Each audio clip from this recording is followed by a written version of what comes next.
Hello, I'm Essay, your AI essayist. Please note that all content, audio and video in this presentation are AI generated. As AI can sometimes produce inaccuracies, I encourage you to verify any factual information presented. With that in mind, let's begin. 1946. George Pólya, How to Solve It. The year 1946 saw the publication of George Pólya's seminal work, How to Solve It. This text arose from a conspicuous deficit, the limited formal instruction given to students in the art of mathematical problem solving, particularly at the undergraduate level. Pólya observed a prevalent disconnect. Students, though possessing adequate mathematical knowledge, often struggled to apply it creatively to solve new, unfamiliar problems. His book emerged as a direct response, aiming to demystify the problem-solving process. It offered, instead, a structured, heuristic-based methodology intended to be universally applicable across diverse mathematical domains. At the heart of Pólya's objective lay a desire to systematize a process considered, by many, to be an innate talent. His proposed solution comprised a four-stage framework designed to guide learners through the complexities of tackling mathematical challenges. These stages were defined as understanding the problem, devising a plan, carrying out the plan, and looking back. Each stage featured specific heuristic techniques,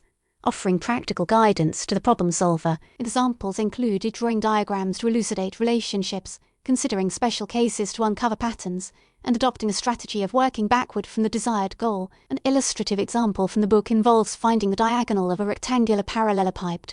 Given the lengths of its edges, Pólya emphasized that by initially understanding the problem, identifying all the knowns, unknowns, and conditions, one could devise a solution path. He then advocated for a systematic, step-by-step execution of the plan, followed by a thorough retrospective examination of the solution. The immediate impact of How to Solve It was substantial. It precipitated a shift in mathematics education. The focus moved away from rote memorization of formulas and procedures to the cultivation of active engagement with mathematical concepts. Pólya's framework provided educators with a practical tool for teaching problem-solving skills, encouraging students to move beyond the passive consumption of information and actively participate in the construction of solutions. Mathematical ability, therefore, became something teachable, a skill developed through structured practice. This was a direct contrast to the prevailing viewpoint that mathematical aptitude was largely an inherent trait. Pólya's intellectual foundations lay in two primary sources. The first was Gestalt psychology, which underscored the role of insight and reorganization in the process of solving problems. The second, and arguably more significant,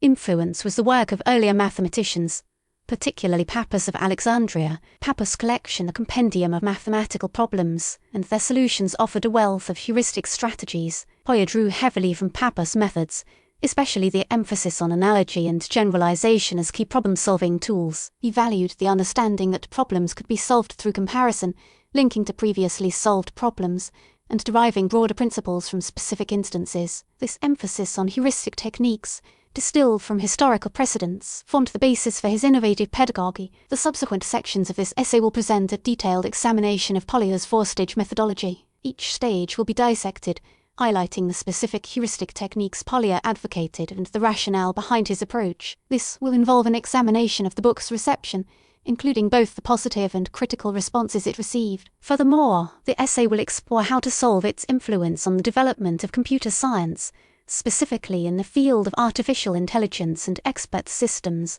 Examples of AI algorithms inspired by Pólya's heuristics will be presented. Finally, the enduring relevance of Pólya's work in contemporary mathematics education will be considered, including modern adaptations and extensions of his method. The ultimate aim is to underscore the enduring legacy of How to Solve It as a foundational text in problem-solving education, a testament to the transformative power of structured, heuristic-based learning. In 1946, George Pólya graced the world with How to Solve It, a seminal work that transcended the boundaries of mathematical instruction to become a cornerstone of problem-solving pedagogy. The book did not offer a compendium of theorems or a catalogue of algorithms. Instead, it presented a structured framework, a four-stage method designed to cultivate a methodical approach to tackling any problem, mathematical or otherwise. This framework, at its heart, was a departure from traditional rote memorization, advocating for a deep understanding of underlying principles and the strategic application of heuristic techniques. The initial stage, understanding the problem, is the foundation. This necessitates a clear grasp of the problem's components. Pólya emphasized identifying the unknown, the given data, and the conditions that govern the solution. A critical aspect involved restating a problem in one's own words, Ensuring a concrete understanding, he urged readers to visualize the problem, suggesting the use of diagrams as a powerful tool for translating abstract concepts into visual representations. Consider a geometric problem. A student might draw a circle illustrating conditions, immediately revealing crucial relationships invisible in the original statement. This stage actively combats the common pitfall of jumping into calculations without a firm grasp of the problem's essence. Devising a plan constitutes the second stage, the heart of Polya's methodology. It is here that one crafts a strategy. This stage is dominated by the search for connections between the problem and previously solved ones. Polya's method encourages the consideration of similar problems, ones whose solutions might offer a pathway to the current challenge. He encouraged the utilization of auxiliary problems,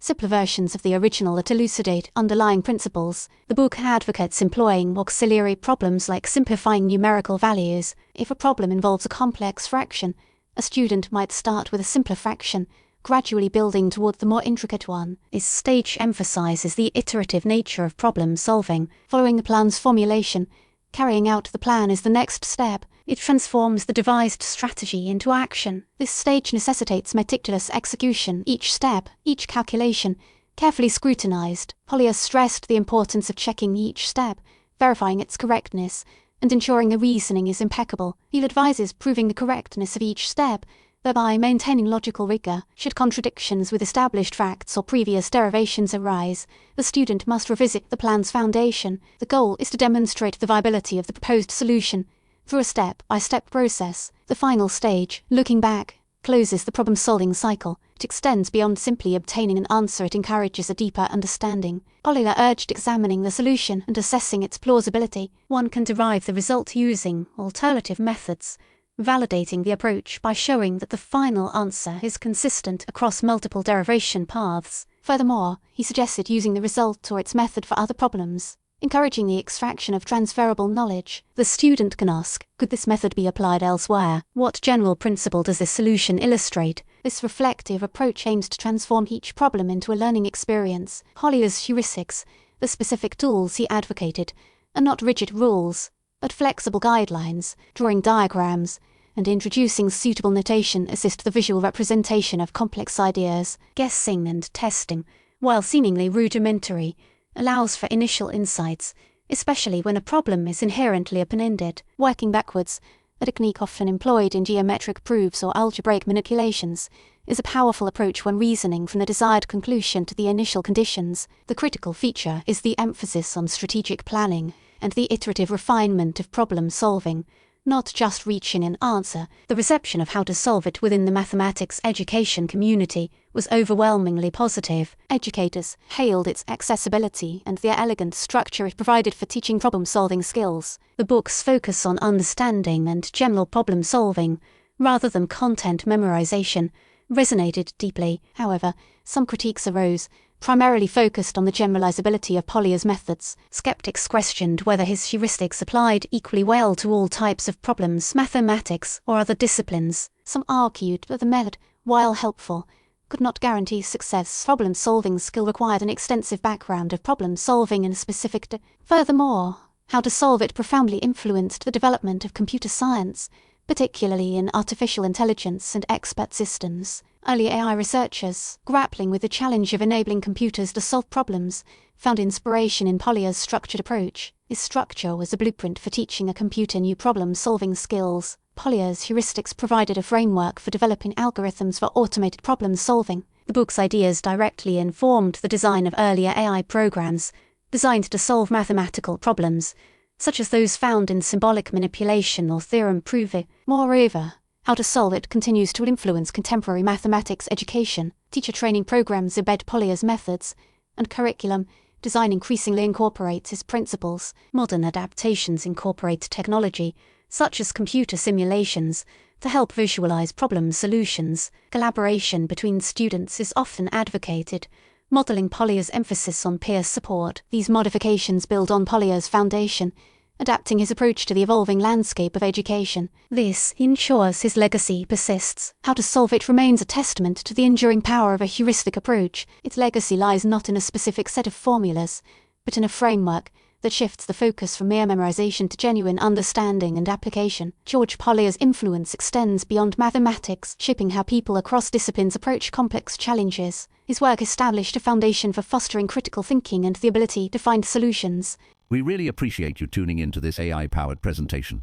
Our goal is to push the boundaries of AI in content creation, and your input is invaluable. If there's a particular subject you'd like to see us tackle next, or if you have suggestions on how we could fine-tune our AI's creative prompts, please don't hesitate to leave your ideas in the comments section. We're excited to bring you more unique content very soon.